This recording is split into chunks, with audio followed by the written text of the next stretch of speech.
Hi everyone and welcome back to another video. So many NotebookLM users discovered that the platform doesn't respond correctly in their language, generates answers in English when another language was requested, struggles with uploaded sources, or fails to generate audio overviews in the desired language.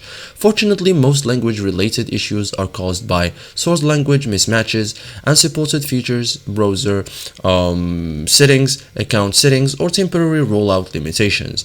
In this guide, I'll show you step by step how to fix NotebookLM not working in your language in 2026. Simple and effective.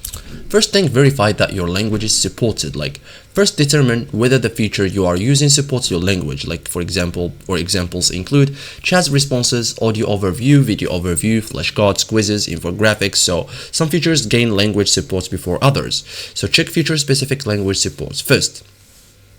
Then explicitly tell NotebookLM which language to use. Don't assume NotebookLM will automatically choose the correct language, so instead use prompts such as answer in French, respond in Spanish, use Arabic for all responses. For example, explain the source in German. So clear instructions usually improve consistency. So direct requests often solve the problem immediately.